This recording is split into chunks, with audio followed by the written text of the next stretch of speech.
নমস্কার, আমি স্বর্ণকমলিকা চক্রবর্তী। আমার লেখা যে গল্পটা এখন পড়ব সেটার নাম হচ্ছে নীলদ্বীপে। রাধিকা একা একা হাঁটছে। হাঁটার সীমা 10 থেকে 12 মিটার। সামনে মালঞ্চ ফুলের ঝোপ। রাত্রিবেলা কোনো গন্ধ সে পাচ্ছে না, কিন্তু বেশ ভালো লাগছে ফুলগুলোকে। সে যেমন স্তব্ধ, ওরাও তাই। ওর মনে হচ্ছে সবগুলো ফুল ওর দিকে তাকিয়ে আছে, বলছে, তুমি তো অন্যদিন হাঁটলে গান শোনাও, আজ শোনাচ্ছ না কেন? তোমার মন খারাপ? কি হয়েছে?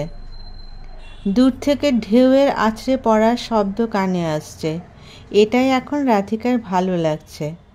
ইচ্ছে করছে ঢেউয়ের সামনে যেতে, কিন্তু এখন একা একা সেখানে যাওয়া যাবে না। তাই কান দিয়েই সে শব্দ শুনতে লাগলো। চতুর্দিকে এমনিতে কোনো আওয়াজ নেই। প্রকৃতি এখানে চুপ। মাঝে মাঝে দূরে রাস্তা দিয়ে একটা দুটো গাড়ি যাচ্ছে। পূব আকাশে কালো মেঘে বিদ্যুৎ চমকাচ্ছে। বোঝা যাচ্ছে দূরে কোথাও হয়তো বৃষ্টি হচ্ছে, কিন্তু এখানে আজ বৃষ্টি হবে না। আবহাওয়া তাই বলছে। এইবার রাধিকার মনে মনে হাসি পেল। সে তো আবহাওয়াবিদ নয়, কিন্তু সে এখানে পরিবেশ সম্পর্কে জানে। কখন বৃষ্টি হবে, ঝড় হবে, ওরা আগে থেকেই বলে দিতে পারে, এবং সেটা আজ অবধি মিলে গেছে, ভবিষ্যতেও মিলে যাবে। কিন্তু এসব মিললে কি হবে? ঝড় বাইরে না হলে কি হয়েছে, ভিতরে যে ঝড় বইছে সেটা কখন থামবে সে জানে না। কিরে, চুপচাপ হাঁটছিস? টিভি দেখবি না? তোর প্রিয় সিরিয়াল চলে যাচ্ছে যে। দেখব না, ভালো লাগছে না। বাবা, তোমাকে বলেছিলাম আমার জন্য চিপস আনতে, এনেছো? কি করে আনবো? আজ যে কোনো চিপস আসেনি, আগের প্যাকেট সব শেষ। আগামীকাল এলে গিয়ে এনে দেব, কেমন? আমার এক্ষুনি খেতে ইচ্ছে করছিল। আগামীকাল কি সেই ইচ্ছেটা থাকবে? তাহলে রসগোল্লা এনে দেই। বাবা, তুমি যেন কি খেতে চাইলাম নোনতা, তুমি বলছো মিষ্টি। মিষ্টি আমার মতো মেয়েরা খায়? খাওয়াটা উচিত, তোরা সেটা বুঝিস না। এখন তোমার কাজে যাও, আমি হাঁটবো। বাবার সঙ্গে কথা বলে মনে যে গুমোট ভাবটা ছিল সেটা কেটে গেল, কিন্তু যে মনটা এত খারাপ হয়েছিল এতক্ষণ। বাবা তো মেয়ের সাথে কথা বলে বাইকটা নিয়ে আবার বাজারে চলে গেল। কত কাজ যে থাকে, কেবল কাজ আর কাজ। মেয়ের যে মনটা আজ ভালো নেই সেটা বাবা বুঝলই না। রুধিয়ান বারবার একটা নাম্বারে ফোন করছে। এমন এক জায়গা, এই একটা নাম্বারই কাজ করবে। অন্য কোনো প্রাইভেট কোম্পানি যে এখানে আসেনি। লোক সংখ্যা এত কম, ব্যবসা হবে কি না এই ব্যাপারে বোধহয় কোম্পানি সন্দিহান। কিন্তু নাম্বারটা যে অফ, সে জানে ইচ্ছে করে অফ করে রাখা হয়েছে। রুধিয়ান ফোন করবে, এটা তো স্বাভাবিক ব্যাপার। তাই শুধু সে নয়, অন্য কোনো ফোনও সে পাবে না। বাংলায় যে একটা কথা আছে না, যে চোরের সঙ্গে রাগ করে মাটিতে ভাত খাওয়া, রাধিকার এখন সেই অবস্থা। কিন্তু ফোন করে রেখে যদি মনে শান্তি পেত, কিন্তু সেটাও সে পাচ্ছে না, এবং এটা সে পরিষ্কার বুঝতে পারছে। উফ, কখন যে অভিমান কমবে মেয়েটার। না, অভিমান কমাতে সেই চলে আসবে রাধিকার কাছে। রাধিকা, দেখো আকাশটা কি সুন্দর হয়ে আছে। কমলা রঙের মেঘগুলো যখন পুরোটাই ভরে যাবে, তখন দেখবে সব কেমন যেন হলুদ লাগবে, এবং এই আলোটাকে বলে কোণে দেখা আলো, যে আলো সবাইকে সুন্দর করে দেয়। তুমি কখনো দাঁড়িয়েছো এই আলোতে? কেন দাঁড়াবো না? আমাদের এখানে প্রায়ই এই আলোটা দেখা যায়। তখন কি মজা হয় জানো? সবাই বাইরে দাঁড়িয়ে পড়ে নিজেকে সুন্দর দেখাবার জন্য। আসলে কি জানো, আমাদের এখানে সবাই এত সহজ সরল যে এইটুকু সৌন্দর্যতেই সবাই বেশ খুশি হয়ে যায়। চলো আমরা গিয়ে দুজন একটু দাঁড়াই, আর এই আলোতে তোমায় আমি দেখব। পাগল আর কাকে বলে, পছন্দ তো করেই নিয়েছ। বাকি রয়েছে এই আলোতে দেখার। একদমই তাই, তুমি না দাঁড়ালে আমিই দাঁড়াবো। যাও, এতদিন তো কনে দেখার আলো ছিল নাম, এখন হচ্ছে বর দেখা আলো। দুষ্টুমি হচ্ছে আমার সাথে, তাই না? এমন কথা বললে দুষ্টুমি তো মাথায় আসবেই। শুধু দুষ্টুমিই আসুক, এর চেয়ে বেশি যেন কিছু এখন না আসে। রুধিয়ান, ভয় পাচ্ছ নিজেকে? সামনে এত সুন্দরী টিনেজ মহিলা, নিজেকে যদি সংবরণ করতে না পারি? তুমি অন্যদের মতো নও, আর এর জন্যই তোমাকে আমার এত ভালো লাগে। নিজেকে কোথায় থামাতে হবে এটা তুমি ভালো করেই জানো। যাও, এই আলোটা বেশিক্ষণ থাকে না, তারপর কিন্তু অন্ধকার হয়ে যাবে, তখন দাঁড়ালেও কিন্তু আর সুন্দর লাগবে না। ধ্যাৎ, এমনি পরিবেশটা এত সুন্দর যে এমনিতেই আমরা সুন্দর হয়ে গেছি, আর কোণে দেখা আলোতে সুন্দর হবার কোনো দরকার নেই। যাক, বুঝেছ তাহলে। রুধিয়ান আর রাধিকা একই সাথে কলেজে পড়ে। দুজনের বন্ধুত্ব যে কখন ভালোবাসায় মন নিয়েছে ওরা যদি বুঝতে পারত, তবে তো না এগোনোর চেষ্টাই করতো। কী যে অবস্থা দুটি মনের! একদিন যদি দেখা না হয় তবে মনের মধ্যে হাজার প্রশ্ন মাথাচাড়া দিয়ে ওঠে। পড়াশোনা তখন দরজা দিয়ে পালিয়ে যায়। আর কোনো দিন রাত্রেবেলা কোনো কারণে ফোন অফ পেলে, উফ, একমাত্র এই বয়সের ভুক্তভোগীরাই বুঝতে পারবে। রাধিকা এক এক সময় ওকে বলে যে প্রেমের বিরহ ভীষণ কষ্ট দেয়। মাঝে মাঝে মনে হয় বন্ধুত্বই থাকতো, মনের আদান প্রদান হয়ে ব্যাপারটা এত সিরিয়াস যে একজন আরেকজনের জন্য পাগল। ওদের বন্ধুমহল ওদের লায়লা মজনু বলে খেপায়। তারা তো বলবে, তারা তো আর প্রেম করলো না, করলে বুঝতে পারত প্রেম কত সুন্দর, অনাবিল আবেশের এক চিরস্থায়ী মুহূর্ত। পৃথিবীতে কোনো কিছু চিরস্থায়ী নয়। যদি হতো তবে রাধিকা এখন সব ছেড়ে মন খারাপ করে ঘুরত না। মোবাইলটা অবধি অন করছে না। একজনের ফোন বন্ধ করার জন্য সবার ফোন বন্ধ হয়ে আছে। নিজে তো কল করতে পারছে না। এত নীরব নিভৃত জায়গায় তো ফোন একটা বিরাট সঙ্গী। সেটাও এখন নেই। মনে হচ্ছে গাছগুলো এবং দূরের সমুদ্রই ওর সঙ্গী। পরদিন জাহাজে করে চিপস এলো। একমাত্র মেয়েকে কাল খাওয়াতে পারেনি। মেয়ের সঙ্গে কথা বলে আবার বাইক নিয়ে বাজারে এসেছিল, যদি ভুলক্রমে একটাও প্যাকেট পাওয়া যায়। কিন্তু সেদিন একটাও পাওয়া যায়নি। বাজারও তো বেশি বড় নয়, মানুষ কম, কাজে বড় বাজার দিয়ে কি হবে? তাদের চাহিদা মতো জিনিস পাওয়া যায়, তাতেই তারা খুশি। কিন্তু গতকাল মনটা খারাপ হয়ে গিয়েছিল। হঠাৎ মেয়েটার ইচ্ছে হলো, কিন্তু ইচ্ছেটা পূরণ করতে পারল না। আজ প্রথমে মেয়ের জন্য চিপস নিয়ে বাড়িতে গিয়ে দেখলো মা মেয়ে তৈরি হচ্ছে। বাবা, তুমি চিপসটা রেখে দাও, আমি বাড়ি এসে খাবো। বাইরে গাড়ি দাঁড়িয়ে আছে, হেঁটে যাবি না কিন্তু। আরে বাবা, কী দরকার ছিল গাড়ির? আমরা তো হেঁটেই যেতে পারতাম। জীবনে প্রথম ইন্টারভিউ দিতে যাচ্ছিস, হেঁটে যাবি, সেটা কি হয়? আচ্ছা, যাব। রুধিয়ান অবাক হয়ে গেল যখন শুনল রাধিকার ইন্টারভিউয়ের কাগজ এসেছে। আগামীকাল ওর বাড়ি মানে নীল দ্বীপে যেতে হবে। সে চেন্নাই থেকে পোর্ট ব্লেয়ার অবধি ফ্লাইটে যাবে, তারপর জাহাজে করে নিজের দ্বীপে যাবে। দ্বীপটাও নিজস্ব নয়, দ্বীপে যে বাড়ি আছে সেটা তাদের, মানে মা, বাবা ও রাধিকার। রাধিকা চেন্নাইতে পড়ছে, পড়া প্রায় শেষ, এখন চাকরির জন্য চেষ্টা করছে। কিন্তু তাদের দ্বীপের একমাত্র কেন্দ্রীয় বিদ্যালয় থেকে ওকে ডেকেছে।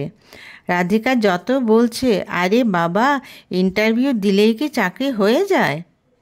রুধিয়ান তত বলছে ওর চাকরি ওর নিজের দ্বীপেই হয়ে যাবে, যেটা রুধিয়ানের বাড়ি থেকে অনেক অনেক দূরে।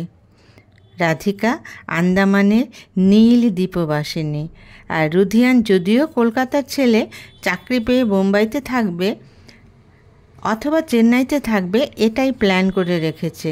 এতদিন ভেবেছিল রাধিকাও যদি এখানে চাকরি পেয়ে যায় তবে দুজনের চলার পথ মসৃণ হয়ে যাবে।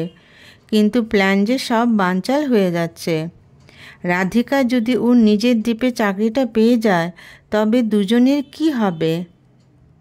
রাধিকা বাড়ি পৌঁছে মোবাইল অবধি অফ করে দিয়েছিল। ওর রুধিয়ানের সঙ্গে কথাও বলতে ইচ্ছে করছিল না। যদি সত্যিই চাকরি পেয়ে যায় তবে কি? দুজনের দুটি পথ দুদিকে বেঁকে যাবে, কিন্তু ইন্টারভিউ না দিলেও তো মনটা খুশখুশ করবে। কেন দিলাম না? এখন ওর অবস্থা হয়েছে শাঁখের করাত। চাকরি পেলেও মন খারাপ, আবার না পেলেও মন খারাপ। রুধিয়ান জানি কী করছে একা একা। মনে হচ্ছে কতদিন দেখা হচ্ছে না দুজনের। ওদের নীলদ্বীপ আন্দামানের একটা ছোট দ্বীপ। এখানে ওরা বড় হয়েছে। এখানকার আবহাওয়া সব কিছুর সঙ্গে ওরা পরিচিত। কিন্তু পড়াশোনার জন্য বাইরে গিয়ে রুধিয়ানের সঙ্গে পরিচয় এবং গভীর ভালোবাসা। এখন যে ভালোবাসা ভীষণ দুশ্চিন্তায় ফেলে দিয়েছে। যদি চাকরিটা হয়ে যায় তবে। রাধিকা আজ আবার চেন্নাইতে এসেছে দুরু দুরু বক্ষ। রুধিয়ান কি বলবে ওকে? আজ বিকেলে ওরা একটা পার্কে এসেছে। কেমন যেন একটা নিস্তব্ধতা কাজ করছে দুজনের মধ্যে। দুদিন কোনো কথা হয়নি। রাধিকা ফোন করেনি, ফোন অনই করেনি। রুধিয়ানও তাই ইচ্ছে থাকলেও কোনো খবর নিতে পারেনি। রুধিয়ান, খুব রেগে আছো আমার উপর? এতদিনের পরিচয়ের পর তো রাগই নেই। এখন শেষ পর্বে একটু রাগ থাকুক না। শেষ পর্ব মানে তুমি কি বলতে চাইছ? মানে আর কি, রাধিকা তুমি চলে যাবে, তখন তো আর রাগ দেখাতে পারবো না। তাই তুমি তো ওখানেই চাকরিটা পেয়েই যাবে। একটা কথা বলবো কি? তুমি তো আমাদের দ্বীপে যাওনি। যদি এরপর আর কোনো দিন দেখা না হয়, চলো আমাদের সুন্দর দ্বীপটা ঘুরে আসবে। যাতায়াতের খরচ আমার, তুমি আমার অতিথি। আপ্যায়ন কতটুকু করতে পারবো জানি না, তবে চেষ্টা করব। আমি গেলে তোমার প্রতিবেশীরা কিছু বলবে না? কেন বলবে? কত বিদেশি অবধি আমাদের দ্বীপ ঘুরতে যায়। আমার বাবার হোটেল আছে, তুমি ওখানে থাকবে। তুমি তো আমার বন্ধু হিসেবে যাচ্ছ না, যাচ্ছ ট্যুরিস্ট হিসাবে বেড়াতে। রাধিকা, ওখানে তোমার বিয়ের পর যদি একা বেড়াতে যাই এবং তোমাদের দেখি, তবে আমার কিন্তু খুব কষ্ট হবে। বেড়ানোটাই মাটি হবে। তার চেয়ে চলো এখনই ঘুরে আসি। এই কয়দিন ক্লাস না করলে বেশি অসুবিধা হবে না, পরে এসে ম্যানেজ করতে পারবে। আগামী রবিবার টিকিট কেটে নাও। যাক, রাগটা কমেছে বোঝা গেল। একটা সুন্দর দ্বীপও দেখা হবে, এটাও বেশ আনন্দের, তাই না?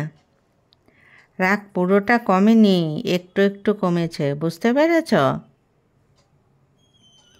রুধিয়ানের নীল দ্বীপে এসে মনে হলো রাধিকা ওর দ্বীপ সম্পর্কে কম বলেছে। এত সুন্দর দ্বীপ, ছোট, আয়তন কম, লোক সংখ্যাও কম, কিন্তু প্রকৃতি যেন উজাড় করে এখানে সব ঢেলে দিয়েছে। প্রচুর পর্যটক এখানে আসে। রাধিকার বাবার হোটেল দেখে সে অবাক। জাহাজে করে বালিটা অবধি আনতে হয়, অথচ হোটেল যেন 5 স্টার। বিকালে হোটেলের সামনে রাধিকার বাবা রুধিয়ানের সঙ্গে চেয়ার পেতে গল্প শুরু করলেন। সে অবাক, রাধিকা যে ওর বাবাকে সব বলে রেখেছে, অথচ কোনো দিনও বলেনি যে ওর বাবা ওদের ব্যাপারে সব কিছু জানে। রুধিয়ান, আমাদের দ্বীপে এই প্রথম এলে, কেমন লাগছে? আঙ্কেল, আমি কবি নই, তাই মনের আবেগটা বোঝাতে পারবো না। আমার মনে হচ্ছে কল্পনার অনেক অনেক উপরে এই দ্বীপ। এবং সত্যি কথা বলছি, যদি এখানে কোনো চাকরির সুযোগ থাকতো তবে আমি এখানেই থেকে যেতাম। সত্যি তোমার এখানে থাকার ইচ্ছে? হ্যাঁ, এত সুন্দর দ্বীপে থাকলে তো নিজেকে ভাগ্যবান মনে করব। তবে তোমাকে একটা কথা বলি, আমার সব ব্যবসা এখানে। আমি একা একা সামাল দিতে পারছি না। আমার মেয়েও এখানে স্কুলে হয়তো চাকরিটা পেয়ে যাবে। যদি তুমি আমার ব্যবসায় যোগদান করো তবে আমি বেশ খুশি হব। ঠিক আছে, আমি চেন্নাইতে আমার পড়াটা শেষ করে আসব। তুমি আমার বুকের পাথর একদম নামিয়ে দিয়েছ। আমি এতদিন তোমাদের মধ্যে কি হয়েছে সব জানি। আমার একমাত্র মেয়ের চিন্তায় আমার ঘুম খাওয়া সব বন্ধ হবার উপক্রম হয়েছিল। ইন্টারভিউর আগের দিন রাধিকা এসে কারোর সাথে ভালো করে কথাই বলেনি, নিজের মোবাইল অবধি অফ করে রেখেছিল। আমি সব বুঝতে পারছিলাম, কিন্তু কি করব, তোমাকে তো আর বলতে পারি না যে এখানে চলে এসো। তাই ভীষণ দুশ্চিন্তায় ছিলাম। কিন্তু চাকরিটা তো ওর কিছুদিনের মধ্যে হয়ে যাবে।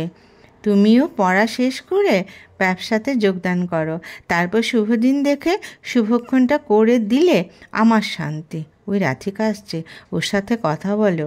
আমি যাই, আমাদের কি কথা হয়েছে সেটা বলবে না, আমার একটু কাজ আছে। রুধিয়ান, মুখটা খুব উজ্জ্বল লাগছে। বাবা নিশ্চয়ই তোমাকে বলেছে যে আমার চাকরিটা হবে না। রাধিকা, আঙ্কেল উল্টোটাই বলেছে। মানে? তুমি কিছুদিনের মধ্যেই দিদিমণি হচ্ছ এবং তোমার বিয়ে হবে। আরে বিয়ে? কার সঙ্গে? তুমি এত খবর জানো, আবার এত খুশি? মানে আমার বিয়ে হয়ে যাবে, তুমি খুশি? বুঝলাম, ছেলেরা এমনই হয়, ভালোবাসা বলে কিচ্ছু নেই তাদের কাছে। ওহো, তুমি এত বকবক করতে পারো জানতাম না তো। তোমার আমার গাঁটছড়া বাঁধবে এখানে।